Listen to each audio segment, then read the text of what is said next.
You sure you want to do this? There's no telling who's behind that door today. All the ifs, there are so many of them. We were lucky because there's so many characters to develop. I was writing the ideas of these characters, and then we had an incredible art team that was drawing these characters as fast as I could think them up.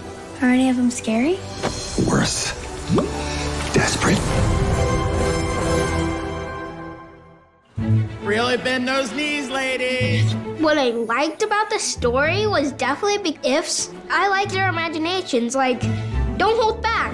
There's something from John's imagination or his childhood reading. They're all characters who have a historic relationship to anybody brought up in the 80s or 90s. There's the core ifs, You are the chosen one. Nope. Let's not give her a complex. and there's some recurring ones that are eccentric and funny that show up from time to time. Put some pants on. You're freaking everyone out. When I was doing research for the film, it was really interesting to read up on the child psychology aspect to imaginary friends.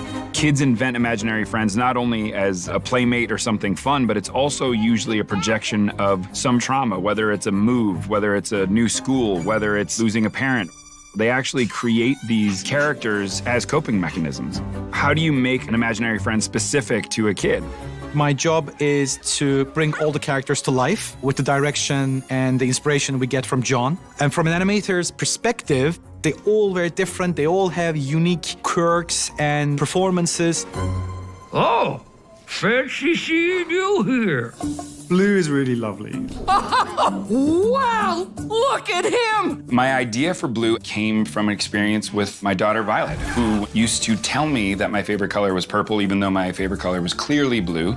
And after 2 years, I buckled. And now purple is my favorite color, so I thought, wouldn't it be fun to put that joke in the movie where this is a clearly purple character whose name is Blue, all because his kid was colorblind.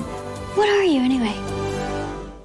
I don't know. Blue is a purple pom-pom, essentially. He's the most huggable thing in the entire world. He's just full of joy.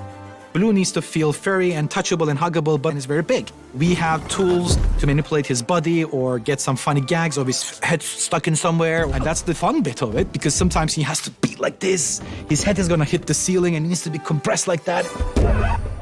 Well done, Blue. Now, let's start over, shall we? Blossom, she's gorgeous. Devilish style, adorable accent. She likes to make tea. She's very calm and collected. And she can dance. Plot twist.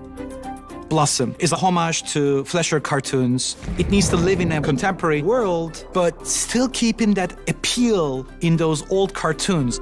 The idea of Blossom came to me because it was important to say that the people who create these imaginary friends were all kids at one point. So Blossom was invented by someone in the 50s. We actually designed her to be kind of an old school cartoon. So even though you grow up, that imaginary friend is still going to be locked in that time frame. Lewis is the head if. He is the first imaginary friend to say, I know you're all sad that your kids can't see you anymore, so let's create a place where we can all live together and commiserate together. All kids need their imaginary friends, especially when they grow up. So he creates an imaginary friend retirement community. And that retirement community lives under Coney Island, which you will find out has a very special place in Lewis's heart. My kids are all over the movie.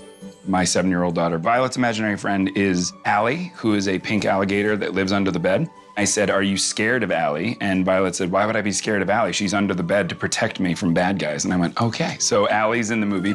All kids are scared of the dark. Because those nightlights don't do anything. And my daughter Hazel, we were sitting around a campfire a long time ago, and when you first are exploring the world of s'mores, you realize very quickly that you can't leave the marshmallow in for too long or it lights on fire and falls into the fire. Hazel thought that was one of the funniest things ever, so she invented an imaginary friend who was a marshmallow that the top of it is always on fire. There are so many more ifs. There's a unicorn, magic mouse, Ta-da! guardian dog. All right, that's it. I got this. I got this. There's a early 80s robot toy. They get building me, but we never got lasers to shoot out of my eyes. Octocat is a cat who dresses up as an octopus and is obsessed with being underwater. There's Cosmo, who's this film noir detective who just overreacts to everything. I can find anyone. Anywhere. It was really fun to dive into why kids come up with these ifs. It's like trying to catch lightning in a bottle. What are the right ingredients so when you put all of them together, it's just like, it worked. Pretty good, huh? It's been really fun playing around in that world. Keith! What kind of a kid creates an invisible if?